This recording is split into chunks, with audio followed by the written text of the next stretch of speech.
was expecting maybe a few more. You know, it's interesting that there's this phenomenon that I call vacation creep. And recently they started giving Wednesdays off prior to Thanksgiving break. Before they didn't do that. So people used to not come Wednesday. So now they're giving Wednesday off, and now people are not coming Tuesday. And I think if they gave, the prior Wednesday off, people would start not coming that Tuesday before that. So it's vacation creep. But anyway, thank you all for coming. I am going to give a point attendance bonus today. So I want to make sure that I do it at the end in case people come a little late. So can somebody remind me, I'm kind of forgetful these days, before we break today to fill it out and pass it down. And the other thing I wanted to do, and I hope this is not going to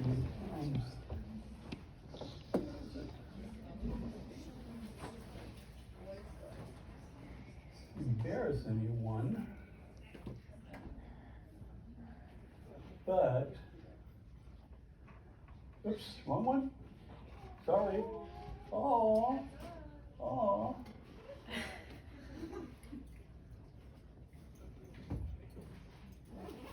So, some of you, I know for sure some of you in class know this, but the Division III Women's NCAA soccer tournament is ongoing right now, started a week or so ago. And this little bottom thing there was a game that Carnegie Mellon played against Cairns. Carnegie Mellon's women's team was the one of 64 people invited to the tournament this year. So the little bottom thing that's square, that was the first round. Carnegie Mellon played Cairn and they won 7-0. When I saw that score, I was thinking maybe that they were going to use up their goals too soon and needed to save some, but they won that game. Then they went on and they played Swarthmore, and they won that game close, 1-0, but they won. Then they went on and played Ohio Northern, and they won that game 3-0. Then they went on and played St. Thomas from Minnesota, and that one I guess went to penalty kicks, right? And it was 6-5. Carnegie Mellon won that one. So December, oops, not there yet. So when is it? December 6th, I guess, is the semifinals. So they're one of 4 teams left in the tournament. They're in the semifinals, and then they play then they will play for the championship.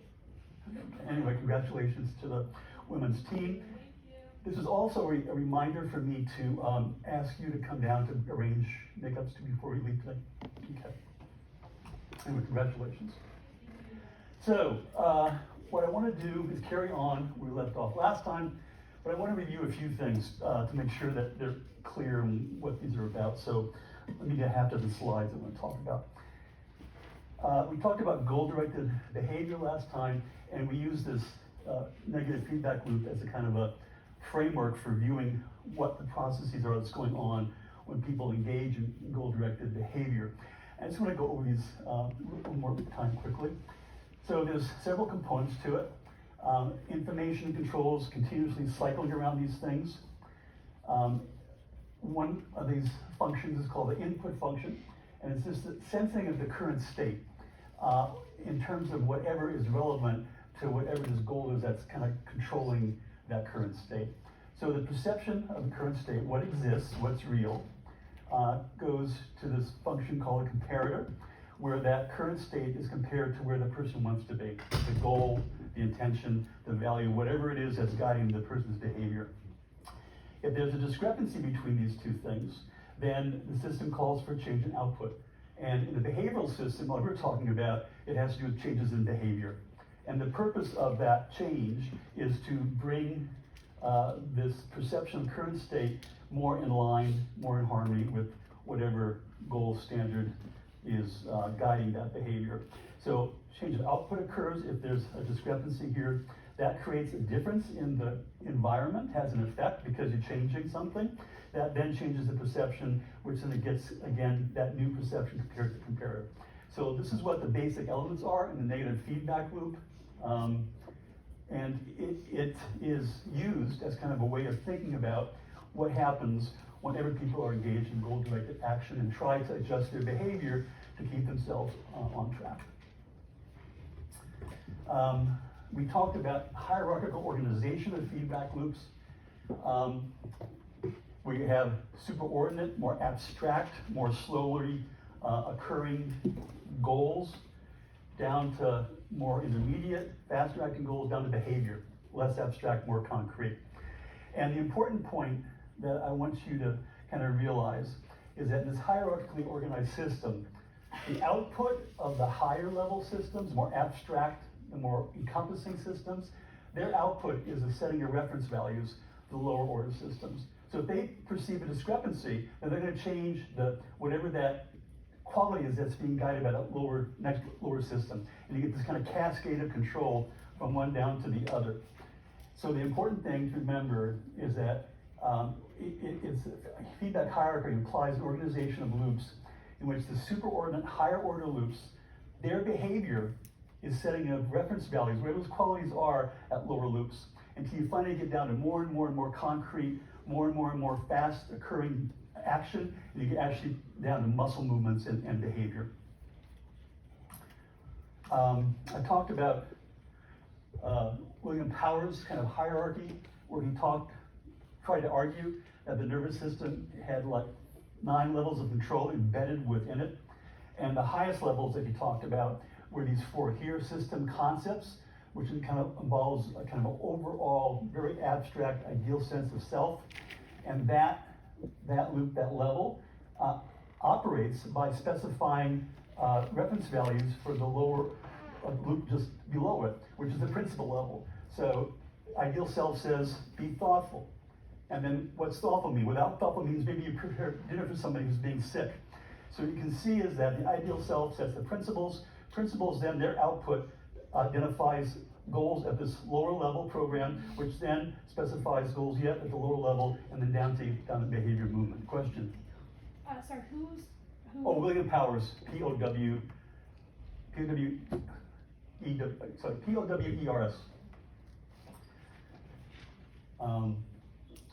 He talked about this a long time ago. It's an interesting guy. He got his PhD in psychology and decided he wanted to write for the Chicago Sun-Times newspaper. And he did that, and then he conducted psychology experiments in his garage. He had friends and people come over to study this stuff. So he's kind of an interesting character. So this is a way of thinking about feedback loops just in terms of level down hierarchies. Doesn't embody this feedback loop per se. I tried showing this figure here where you have system concept selves, ideal image, and that sets a reference value for the principal level, one below it, which might be thoughtful, be healthy, and that sets reference values for the loop lower yet, the program level. If you're being thoughtful, you might buy flowers for Linda. If you're being healthy, you might exercise, okay? I found another slide, which maybe is better yet at conveying this sense of this hierarchical organization and this kind of cascade of control from higher order loops to lower order loops. So you have the highest superordinate reference value here, and that is the reference value for this highest level comparison loop, which then sets the reference value of the goal for this lower order reference loop, and that is intact, and then another open, so on and so forth. So in this illustration, I think you can get an idea of how you have individual loops. There's one, and then you also have one here going around, and then you have a really high level loop. And it shows more easily, I think, you have a comparator at each level, and the comparator gets its reference value from the level above it, okay, down below, and each level of organization monitors the input at whatever level of abstractness it has to in order to be able to see how it's doing at the level that's relevant to it. Okay? I think this conveys a little bit more about how these feedback loops might be embedded one within the other, and how you get this cascade of control from one level of control to the next. Talked a little bit about self-directed attention last time. I just want to make clear that what this theory suggests is that introspectiveness, being self-attentive, thinking about yourself, tends to, what the function is it increases the cycles in this comparator. And if it's comparing things, how well the current state coincides with some optimal state, the more it does that, the more on track you're gonna be, right? If you don't compare, you don't know where you are, and you get not very good self-regulation. So the point here is that self-attention kind of increases engagement in this comparative function. I talked about a study that looked at that.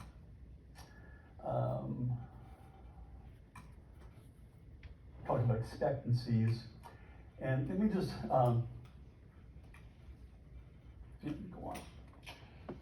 So we talked about confronting adversity, that sometimes you're engaged in some activities, you go being goal-directed, purposive, you want to go on a date with somebody, or you want to enhance your investments or whatever it might be, and you're having trouble getting where you want to get.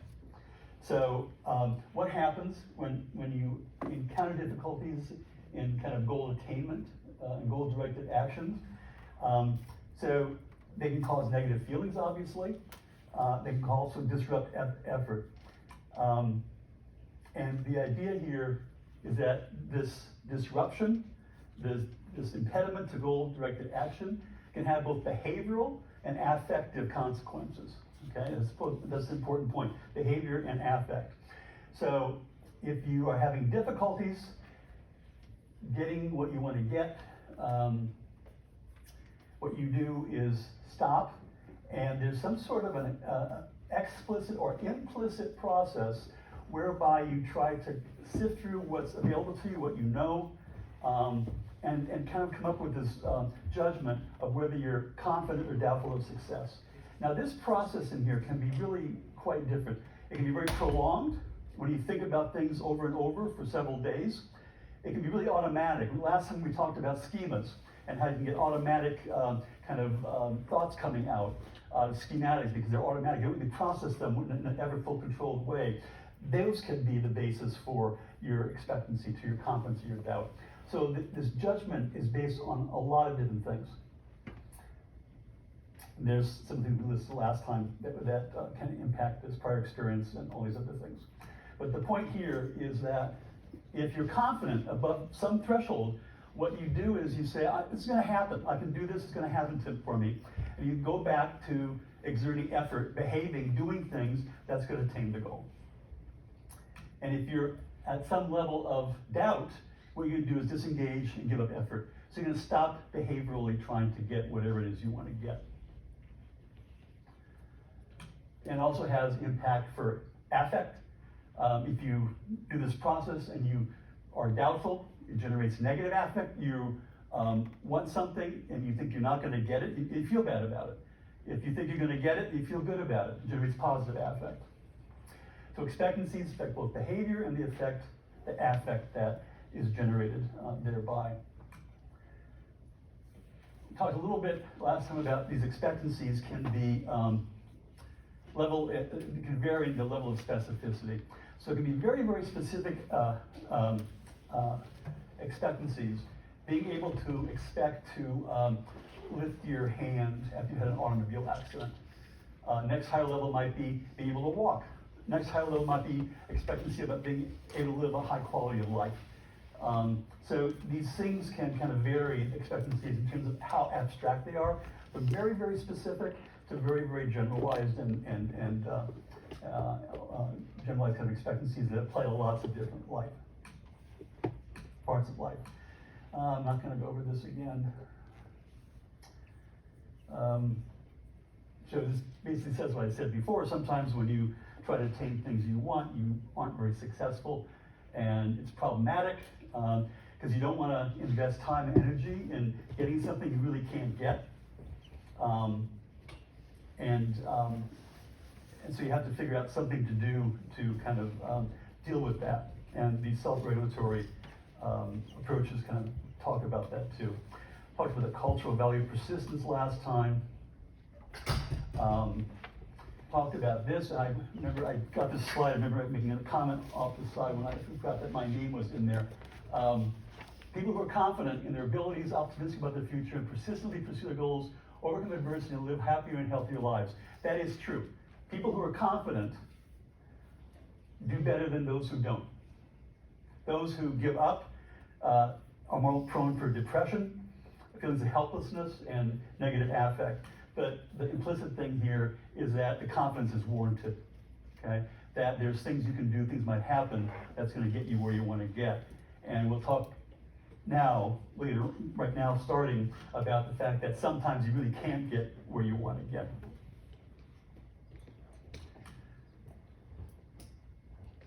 So, let me just, I'm not gonna ask any questions here, but just think back in your life about if there was times that you really, really wanted something, and you kind of along the way started thinking more and more that it wasn't gonna happen.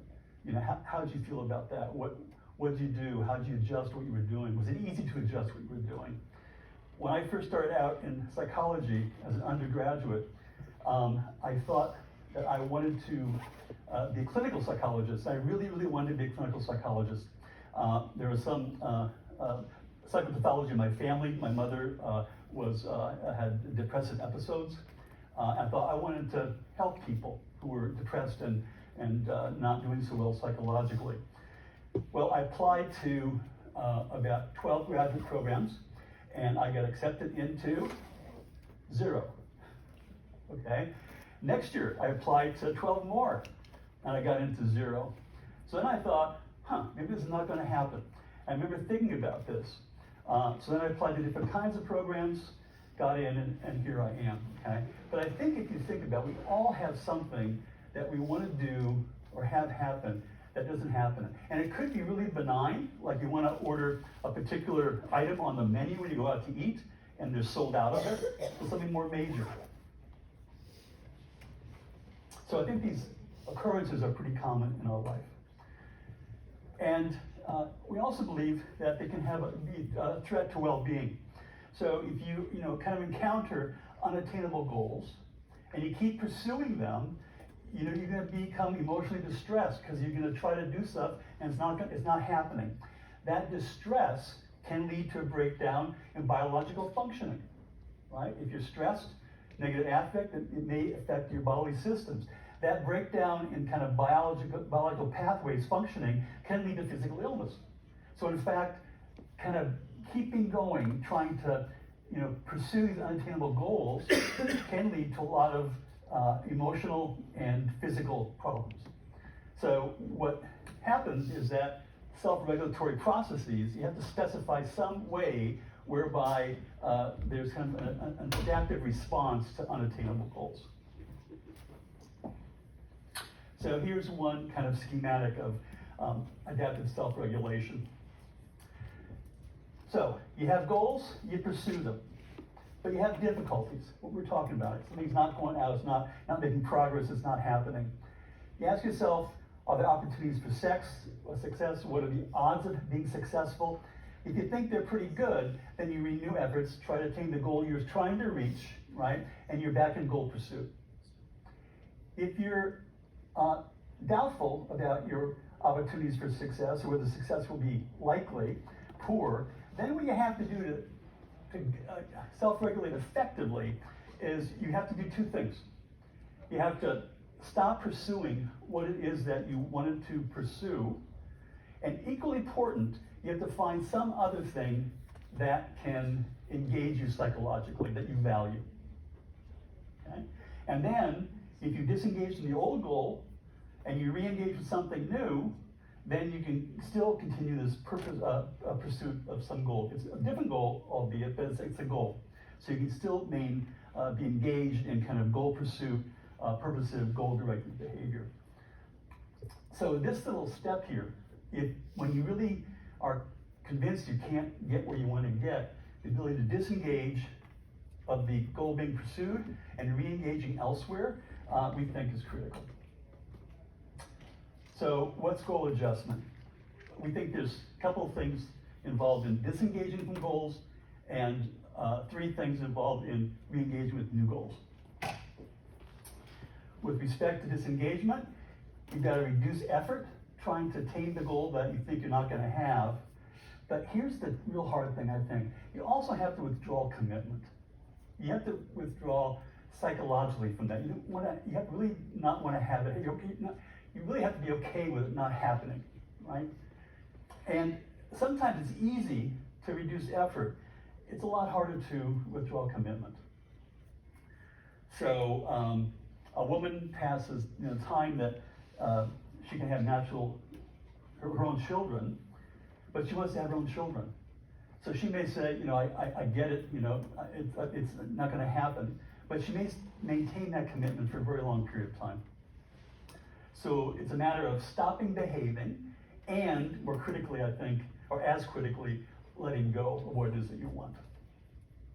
What's involved in re-engagement of alternative goals? You have to identify new goals to pursue.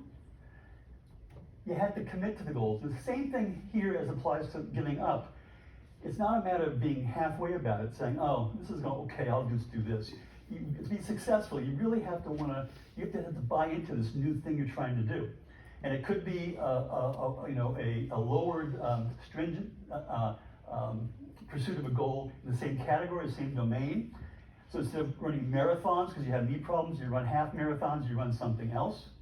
But you have to commit to that too. You say, that's just as good what I'm doing as what I used to do. And then you have to actually start pursuing those goals. What happens? Why is disengagement good? It prevents you from experiencing failure over and over and over again because you've withdrawn the behavioral part of it.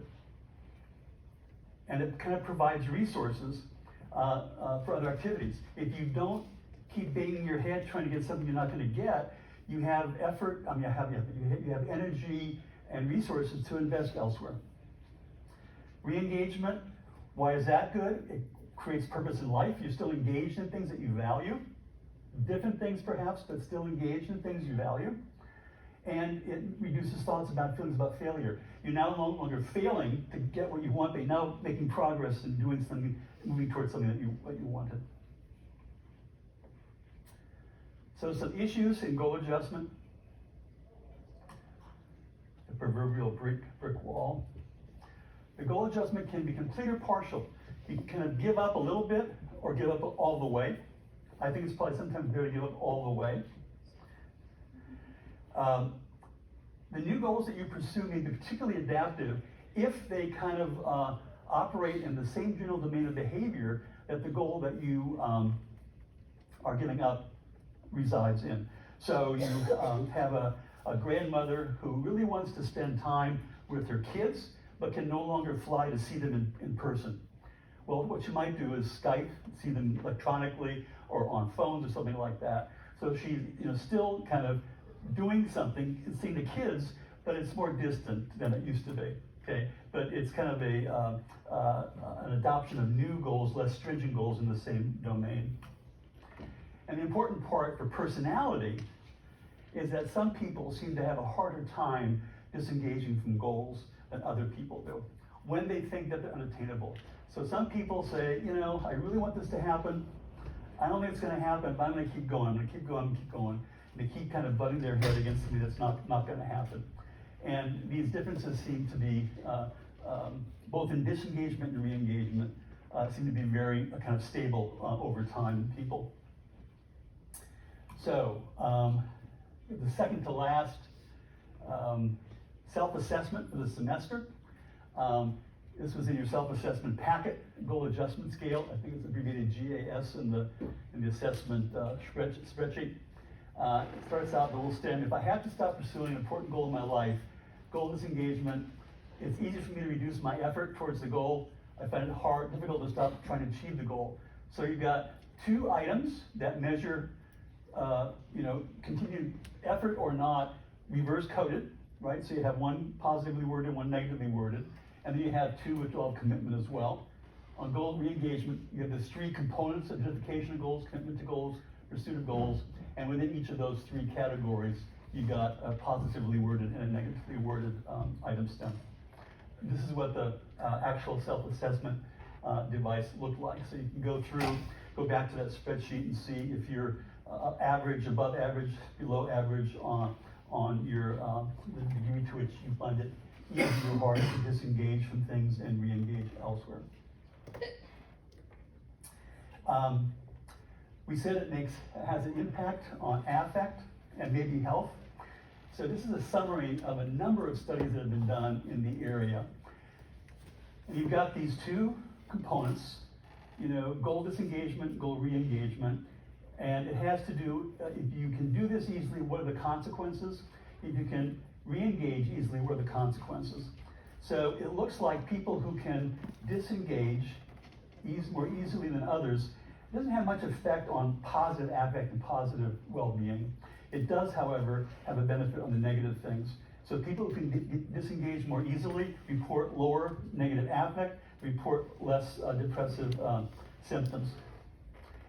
And there's also some benefits here for how much perceived stress they have in their lives, but that's kind of a wash between these two.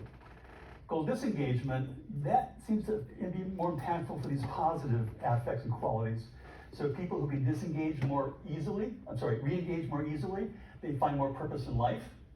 And people who can re-engage more easily experience more positive affect in life. Tend to have not effect on negative affect and some kind of intermittent mixed effects on depression and perceived stress, yes. Okay. So the take home here is that re-engagement seems to benefit more of the positive well-being components, disengagement more than negative, lessens the negative well-being components. Here's a study with some real data. This was a longitudinal study that tracked people who were in their 70s over a 6-year period. So, let's get this up so I can see too. So, study entry, 0 years, and then it went out 2 years, 4 years, 6 years. The dark line is people who are high in goal disengagement. They were people who say that when they confront unattainable goals, could disengage from those goals pretty easily. The red lines had a harder time doing it. What's being measured is depressive symptoms. And these are people in their 70s, when the study started, they're gonna have a lot of things happening to them. Their body falls apart, people are dying on them, a lot of things that are not so good happening. And people who are have an easy time disengaging from things that they want but can't have, their depressive symptom line is kind of flat over the 6 years. But the people who have a harder time disengaging, they kind of creep up, become more and more depressed, exhibit more and more depressed symptomatology over the 6 years of the study.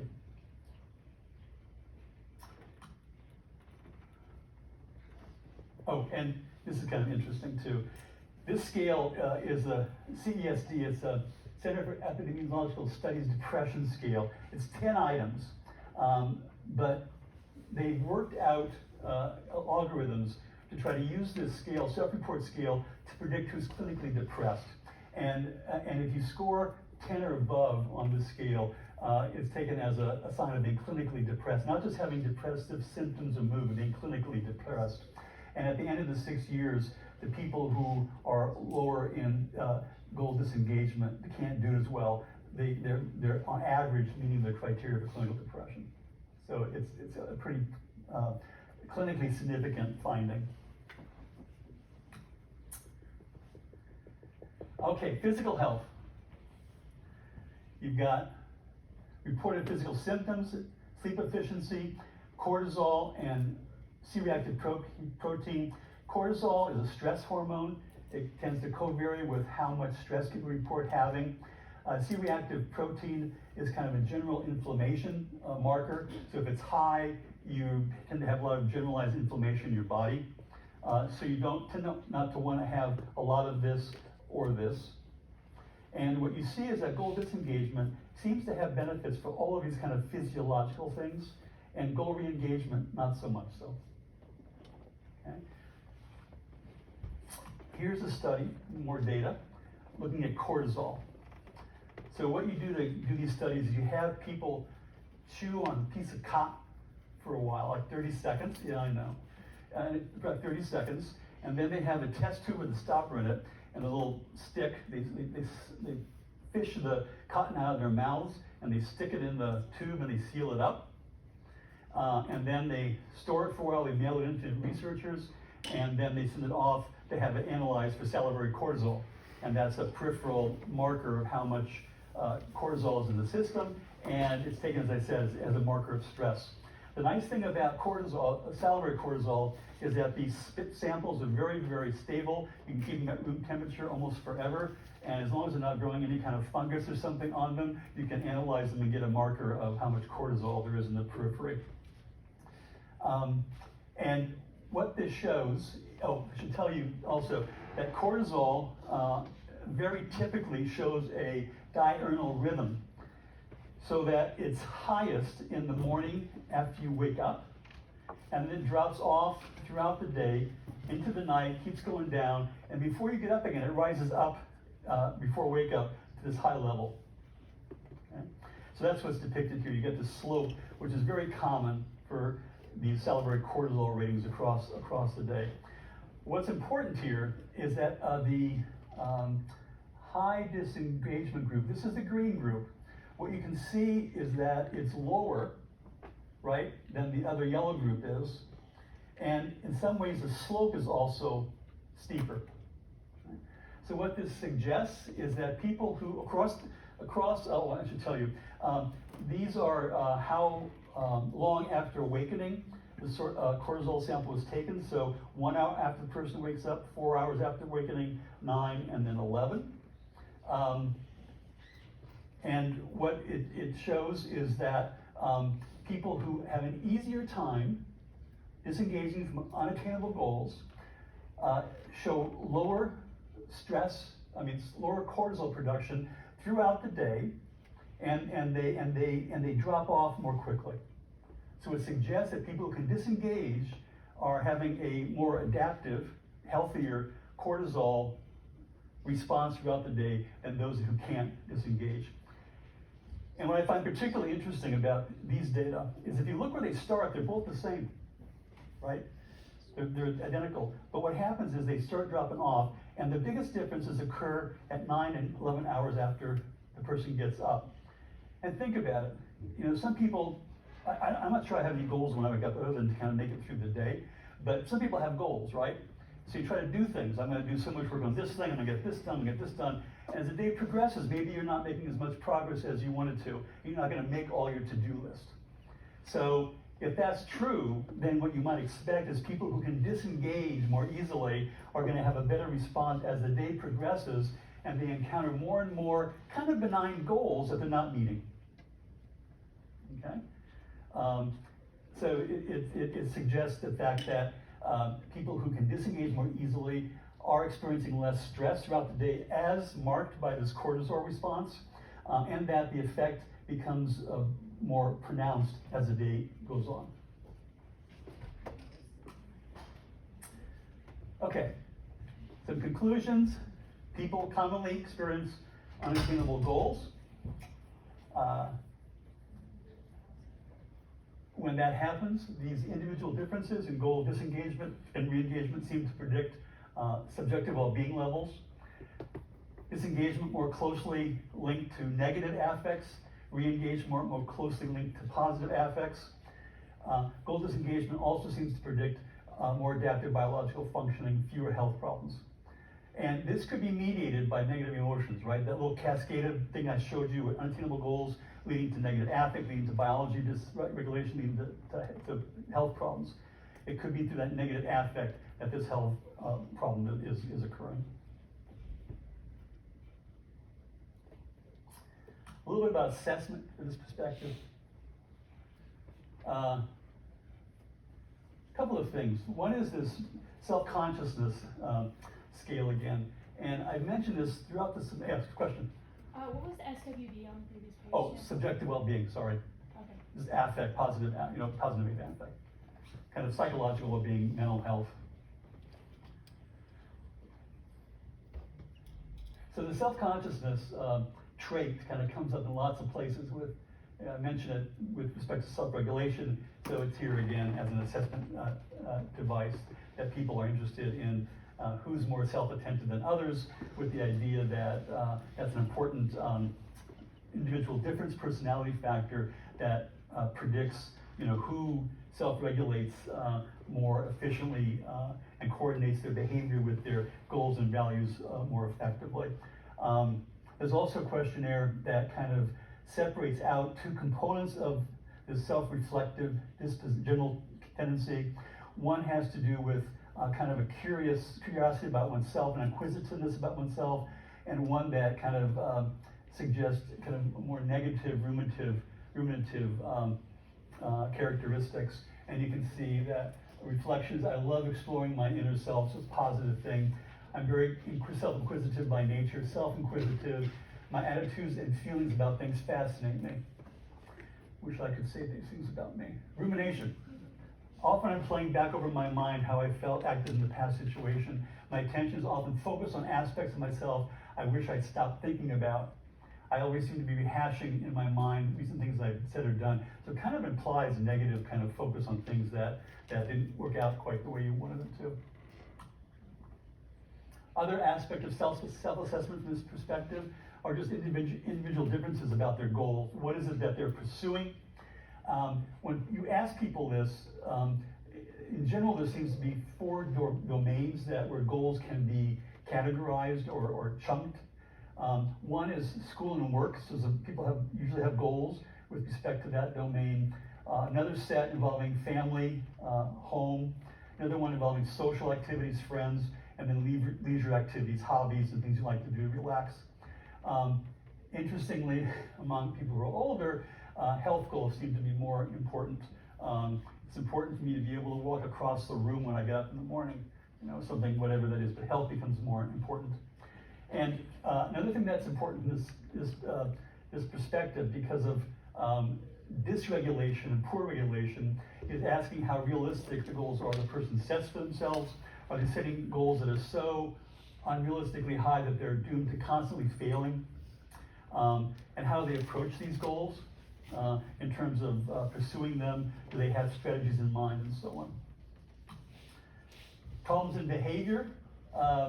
Sometimes people have goals they're pursuing that are contradictory.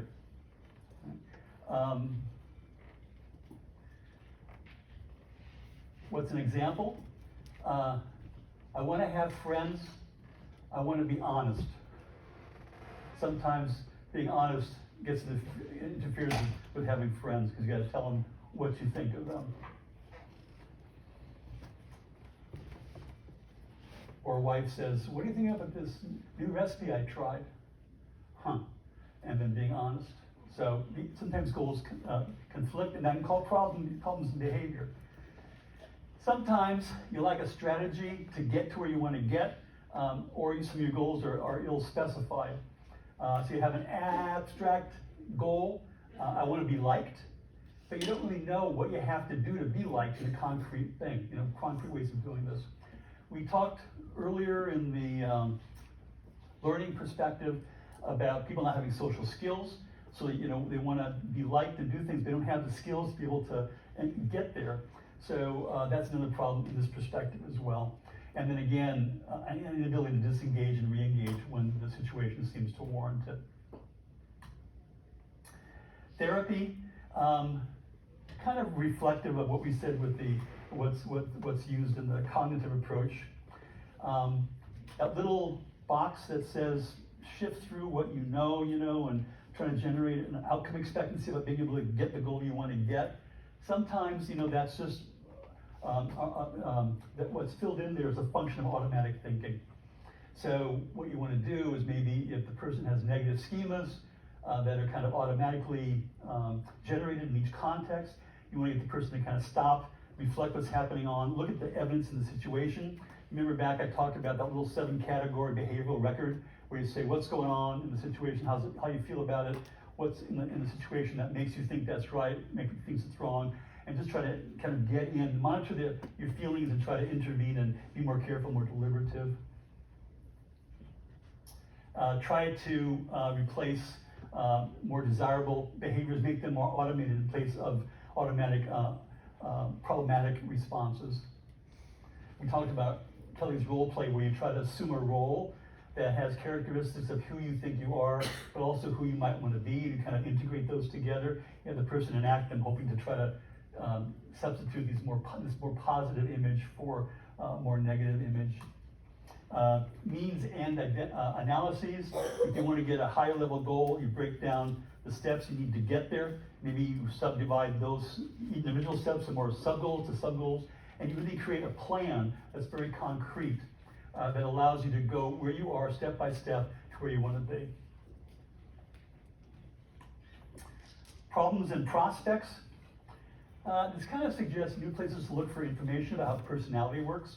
It certainly says a lot about personality dynamics and intra-personal processes. Kind of provides a way of thinking about conceptually goal-directed action. Cons, people think about kind of feedback loops as being static mechanisms. You have something you're pursuing, a goal, and that can't change. And if you kind of wed this view with some of the things from the cognitive perspective, you can in fact envision a system that has constantly changing goals and that are quite dynamic. Where do goals come from? Well, one answer is it comes from the next higher loop up. And where does that highest loop come from? That's not very well specified. It's pulled from somewhere, but not well defined. What does it say about personality?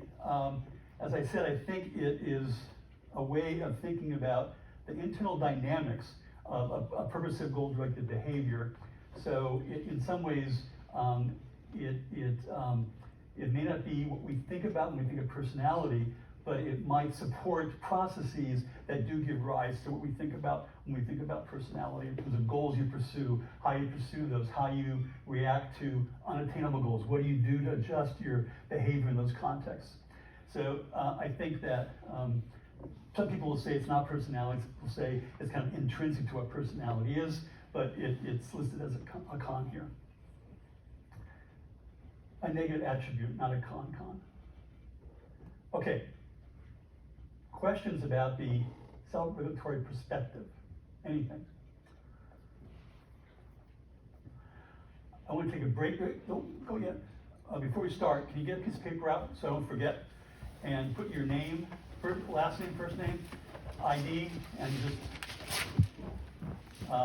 write down 1 point for attendance, and I need that say, and I'm worth it. Okay, and Michael, do you want to collect them? How about we pass them from my left down to my right, or your right to your left? Perspective taking. Yeah.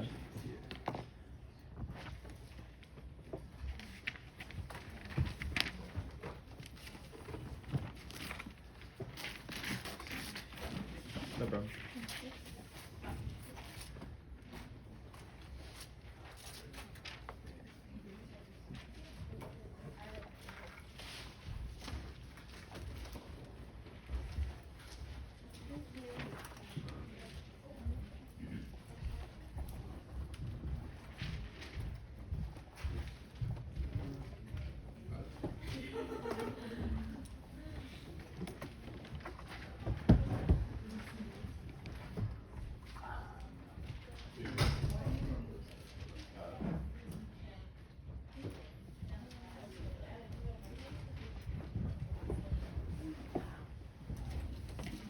Michael, or Laura, Lauren, do you have time to look at and enter? You, like, you're going to give yours to Lauren, and or you're going to enter them into the canvas? Yeah. Lauren, you're going to enter them? Yeah. Thank you. Okay, let's have we had a 4-minute break. Let's start again at 3:50.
Why don't you look up online, Women's Eve SOA, SOWA, and you let me know if you think that would be useful first. Wait. Yeah, you know, oh, she's my chair. Well, have you talked, have you talked to her? Yeah. Yeah, that's, was, oh, yeah. Oh, yeah, I assume that she's positive. Positive. Yeah, that's what I told you, she'd be very sick. Yeah. Yeah, so, yeah, she's the chair of the female department. Okay. Definitely fantastic and reasonable teacher. Yeah, she's really like, oh, well, okay, that's. It's good. It was off my desk, and there's somebody else that's in medicine, that, I'm sorry, not medicine, he's in, he's a, ear, nose, throat, whatever that. Okay. Otolaryngology. Yeah, otolaryngology. I think he's, ENT, he's a yeah. chair of that department. And he, so. I can Google him and see. Yeah, give, Johnson. I'm sorry? Johnson. And then we got like He's, scanning but, let me know, Yeah. these people are probably gonna tell you funny things. Yeah, I appreciate it, yeah. Yeah. Look about the, and you know. Yeah, no, thank you. Yep. Negative outcomes.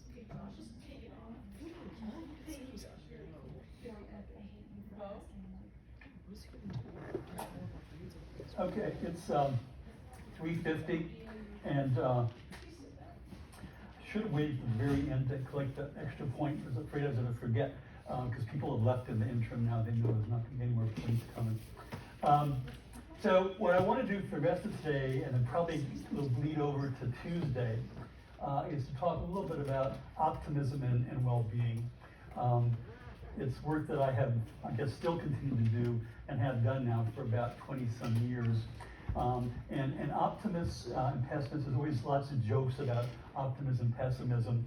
So here's one about two guys are sitting on a little island in the Pacific, a little palm tree and a little life preserver, and say, well, let's look at the bright side. How much worse can it possibly get? So that's an optimistic view of the world. And you know, I have a joke too, that my wife really finds upsetting, and I like to tell it. So there's somebody, and especially now that she's not around to beat me, there's a guy who's on a lookout on a observation deck at a 60-story building, and he falls off the building, right? And he's falling and falling and falling. When he passes the 30th floor, somebody sees him and yells out, "How's it going?" It's so far so good. So far so good. Next time you hear people say that, you're going to think about that joke about what's confronting them in 30 more stories. But so far so good. What I want to do, have fun. So want to define explicitly, or we probably have already defined it, what optimism is. Talk about links to both psychological and physical well-being, and talk about how those associations may come to be. So what is it? Dispositional optimism is a relatively stable, generalized expectation that good outcomes will occur across important life domains. So a couple of things are important. One is the stability of the expectation. It's something that doesn't change readily. And once you have developed a certain kind of optimistic or pessimistic view of the world, kind of sticks with you for a long time. The nature of the expectation, we talked about really specific ones and more general ones. This is a very generalized expectation, so it's very broad, and it impacts on, and you can use it to think about lots of things that happen to you in life. In Kelly's term, it has a wide range of convenience. You can use it fairly almost any context you encounter. The other thing that is important to note is we say nothing about the cause of the expectation. You can think that good things are going to happen to you because you're very high in ability, very self-efficacious. You can do it because you're a lucky person and good things happen to you because you're lucky. Or you might think that good things are going to happen to you because you have a very rich uncle that has a lot of money and he likes to pay the way to your success and whatever it is that you do. Okay? So whatever the reason is for expectancy, you're either more optimistic in general or less optimistic in general about things that will be happening to you. How you measure it, and this we talked about way back, beginning of the semester. We're revisiting old things, old ideas here, old discussions. But there was an original version called the life orientation test, and then it was revised about 10 years after it was first introduced. And we talked in class, we talked about methods, about bad items involving coping, if you think back that far. And that's why it was revised. This is, in fact, the last self-assessment scale that is going to be discussed this semester. This is the exact items here. The key, in uncertain times, I usually expect the best. It's easy for me to relax. Filler item, something can go wrong for me at will. I'm optimistic about my future. I won't go through all of these, but you can look when I give post the slides. It's a good scale in the sense that it has both filler items to break up the idea of what's being assessed, makes it less transparent, and also has reverse coding of items. And it's important, we think, because of its role, the role that it plays in determining what a person does when they encounter obstacles to goal attainment and when desired goals are threatened in some way. And this just describes what we've been talking about in different ways for the last part of this class and the class before. What's self-regulation about? It involves working toward goals that you've identified and are pursuing. Do you encounter problems on the way to goal pursuit? If you don't, and you attain the goal and you move on to other goals to work toward and strive for. If there are problems that you encounter along the way, then you stop and engage this assessment process.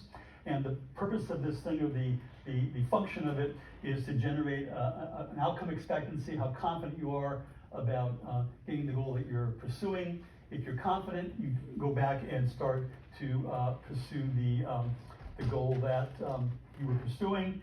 If you aren't confident, then you give up the attempt to attain the goal. And just before we talked about how adaptive regulation would substitute the goal you give up for something that's more valued. Yeah. Sorry, just to go back for a second. For measurement devices, there was the LOTR, and what was the other one? LOTR revised. Oh, I'm sorry. LOTR, life orientation test revised, LOT-R, and the LOT was not revised, the original one. And that had some bad items in it. Okay, but there's no other. No, just those two. Okay.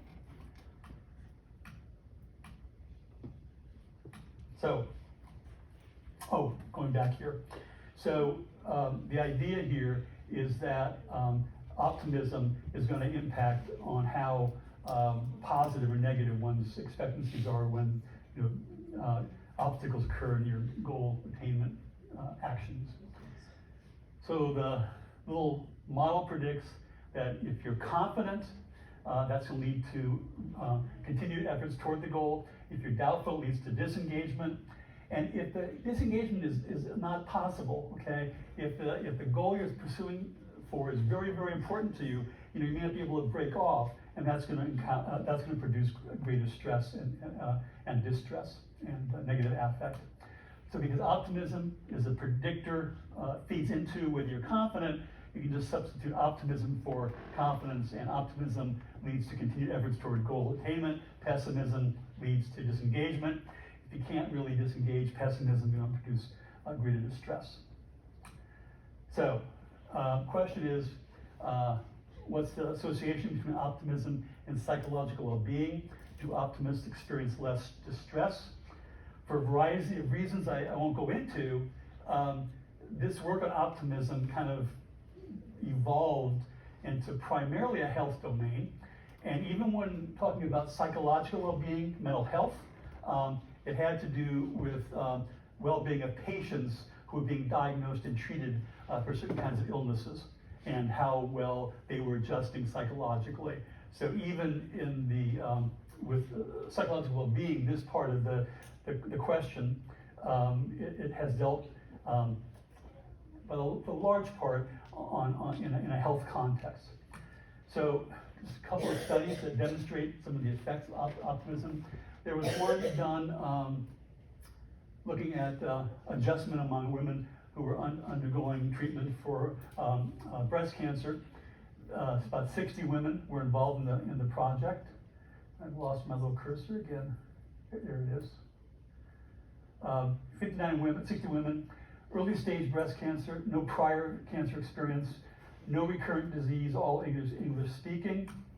And what they did in this study, what we did, I guess, we gave an interview at diagnosis time when they were diagnosed with the breast cancer. And at that point in time, they were given the life orientation test to measure optimism. We also saw them again 1 day pre-surgery and 7 to 10 days post-surgery.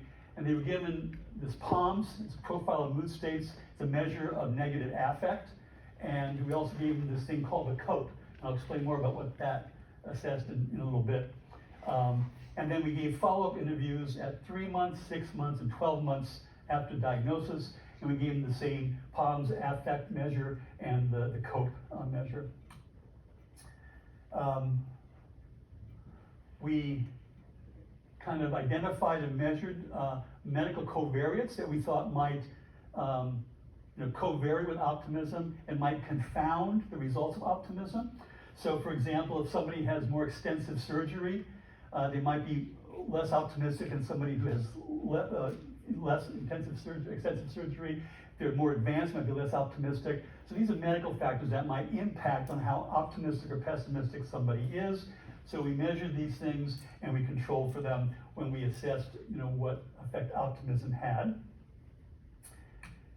So here's the results with respect to distress. And this POMS measure had a combination of anger, anxiety, and depressive symptoms in it. Here are the measurement points. We have pre-surgery. The little thing is so small. There it is. Pre-surgery, post-surgery, 3-month follow-up, 6-month, and 12-month.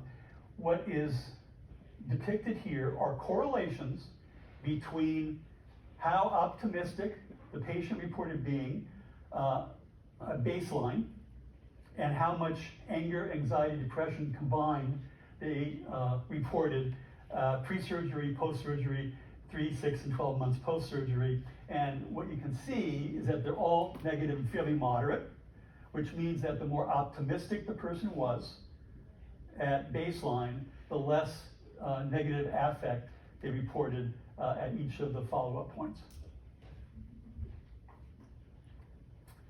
I'm still sticking with this methodology stuff. Partial R's. What these reflect is the correlation between optimism at baseline and the negative affect measure at each point, controlling for the amount of affect that was experienced at the immediately preceding point in time.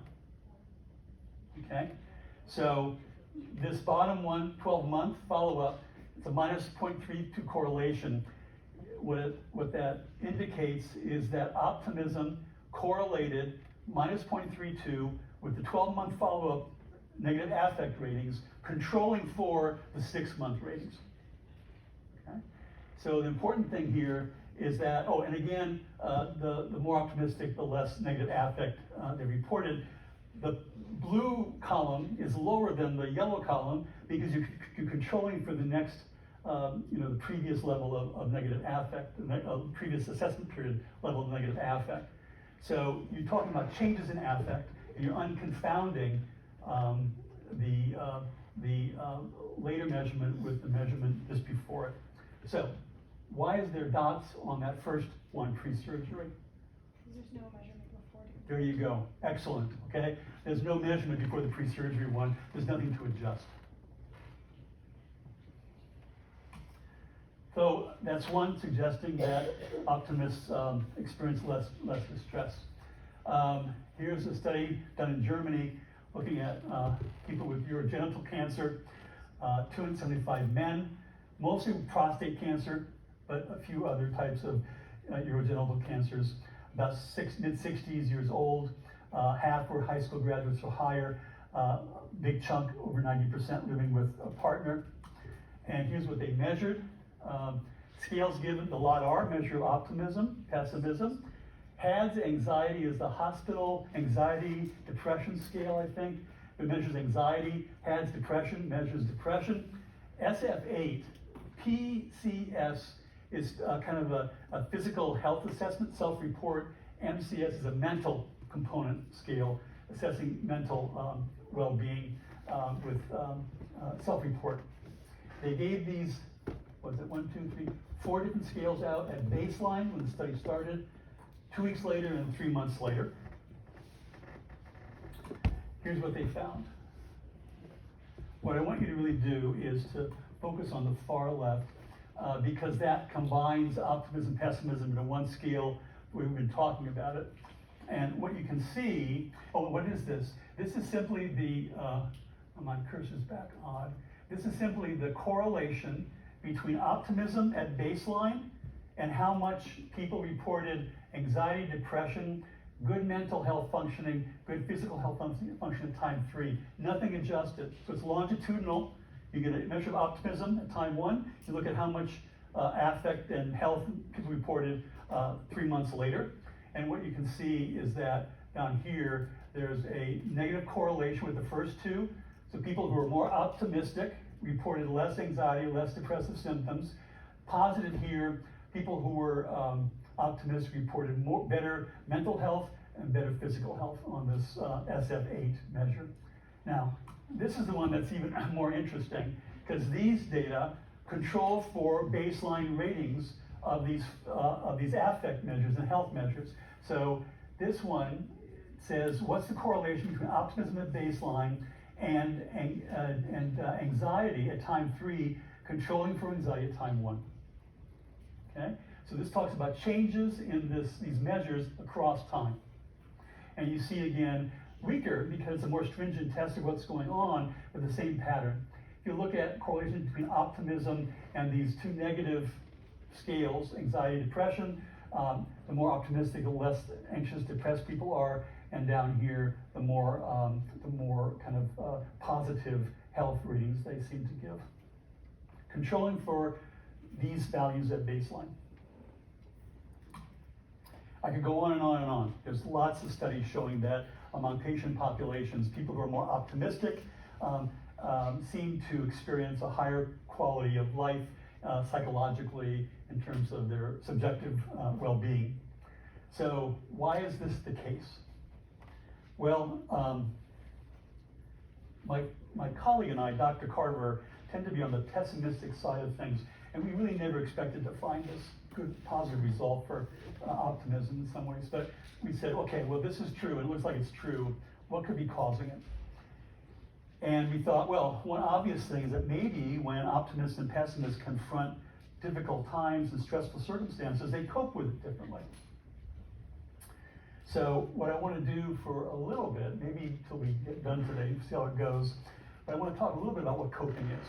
Because if you are only taking this class as your only psychology exposure, I would like you to have some idea of what coping is about. People have thought about what coping is and how you define it quite a bit. So one thing I want to do is talk about dimensions of coping. So if you have a variety of responses that you might enact if you're stressed, okay, there's a variety of things you could do to cope with that stress. And different people have kind of conceptualized how to categorize coping in different ways. So a very kind of well-known model was generated by Lazarus and Folkman, and they differentiated coping, okay, in terms of any kind of specific coping response you can think of.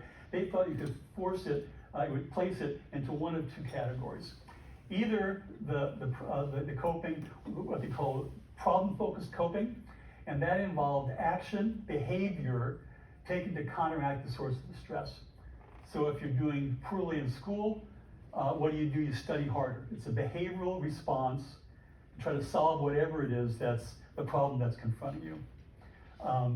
Emotion-focused coping is more affective. Its response is designed to alter the emotions you experience by the event that's being produced by the event, but nothing really concrete or behavioral to try to change it. Okay? So you have a class, not doing well, problem-focused coping, you study harder. Emotion-focused coping, you're feeling bad about it, you go out and you drink or something, try to lessen your negative affect. Right? Both might be ways of reducing negative affect. I would argue one's probably more adaptive than the other. That's one way people conceptualize it. There's a problem-focused and emotion-focused. Sauls and Fletcher, their model, and a lot of these kind of are overlapping.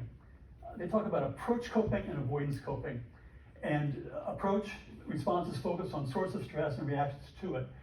And they would include both behavior and emotion-focused coping as part of approach.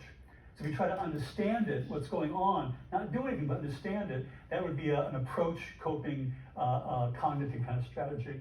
Avoidant coping responses that are designed to place your attention, direct your focus away from what's happening. So you go out and watch a movie in order to distract yourself from what's happening to you. So you try to avoid the situation, thinking about it, coming to grips with it, versus actually approaching it and trying to figure it out. Moose has a slightly different model yet, and he differentiates between two dimensions of coping, and this kind of reflects a combination in some ways of the Lazarus and Folkman and the Sauls and Fletcher model. So one dimension is whether you actively do something or toward the stressor, or you try to avoid it. And the other gradient, the other dimension, is whether it's behavioral response or a cognitive response. Okay? So that kind of captures, in some ways, what these other two models were focusing on in isolation. So it can be active or avoidant, and it can be behavioral or cognitive. And you can get 4 little quadrants if you cross those 2 dimensions. Okay, how do you measure it? Well, there's a scale called the COPE, and it's a 60-item self-report inventory, and it measures both dispositional and situational coping attempts. So you can ask people what they usually do when they encounter difficulties, and that's the dispositional version of it. Or you can say, you're coping with this cancer diagnosis. What have you been doing in the context of your cancer and treatment to kind of help yourself get through it, okay? Produces 15 kind of very broad coping scales, and they cover behavioral, active, affective, and cognitive kind of strategies. I just want to walk through this because I think some of these things are kind of interesting. And think about what you do when you cope with things, and if these are kind of characteristic of what you do. So active coping, taking action, exerting efforts to remove or circumvent the stressor. Planning, thinking about how to confront the stressor, planning one's activity, coping efforts. You seek social support. And if you do, you seek social support trying to acquire information, strategies, plans about how to confront it? Or do you seek social support because you want to get sympathy and make yourself feel better? And you can use social support for both of those reasons. One is I'm not quite sure how to handle this, what I should do, what should I do, versus help me feel better about what's going on. The one I like is suppression of competing activities. I call this management by crisis. And what you do is you focus all your energy on this problem, and you try to not deal with anything else. Kind of let everything else, you set everything else aside and focus only your energy on this one thing. So you have really trying to put it out, trying to deal with this one crisis in your life There was this game, and maybe I'm showing my age, but at Chuck E. Cheese's, and I think they still have Chuck E. Cheese's around, don't they? Yeah. So there's a game at Chuck E. Cheese's, and you got a board, and there's holes in this board. You got a mallet, and randomly, a snake or something pops up from these holes, and you're supposed to bash it down. All right. So it comes up, and you bang it. And I guess you get points for how many you bash back down at a certain given time. But that exemplifies suppression of competing activities. You have a crisis emerging, and you smash it. Another one comes up over here, you smash it. So it's like every time you have a brush fire, you put all your resources into putting that out. Religion. You may try to seek some sort of guidance from a higher power, religious activities, religious engagement. Positive reinterpretation and growth. Make the best of the situation by trying to grow and learn from it. Maybe put it in a more favorable light. Every cloud has a silver lining.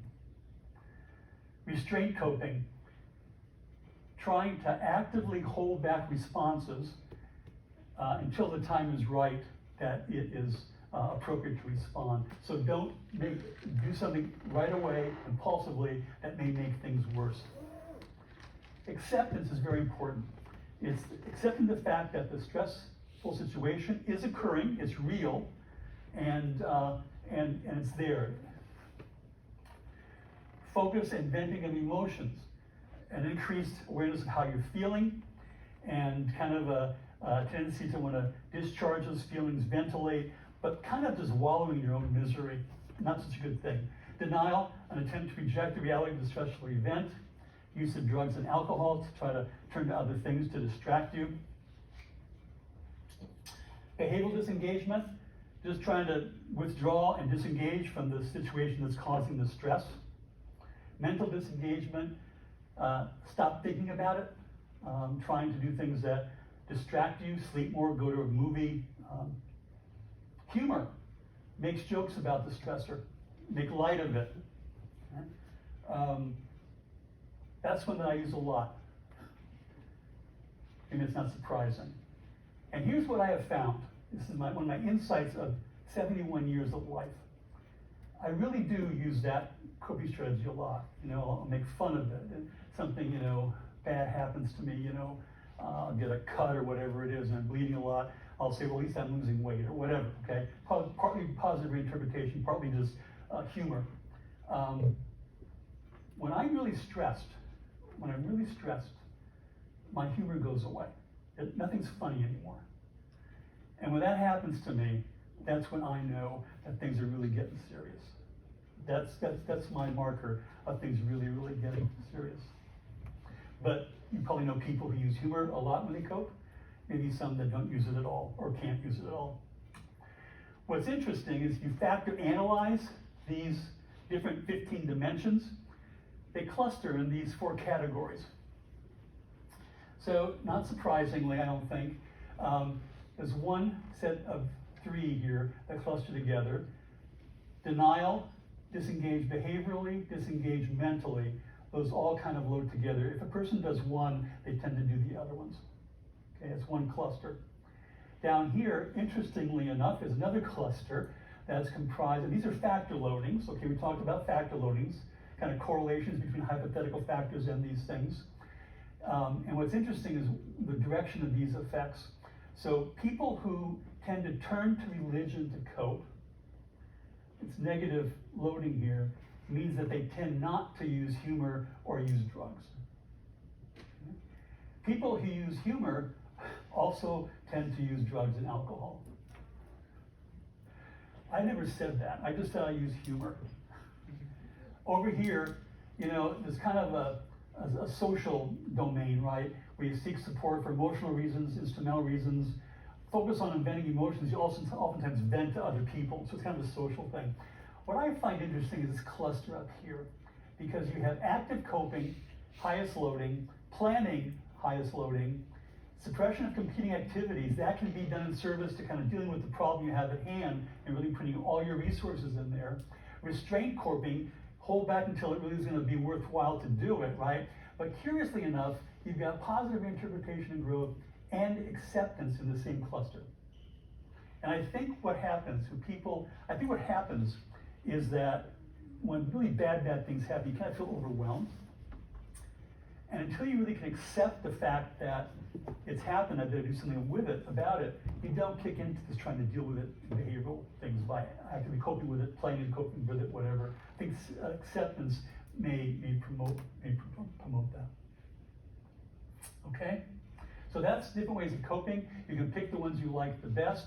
If you think about which ones might be adaptive in terms of producing better psychological well-being, better able to deal with the stressor versus those are not so good, you can probably intuitively think about ones that are probably more adaptive, more beneficial.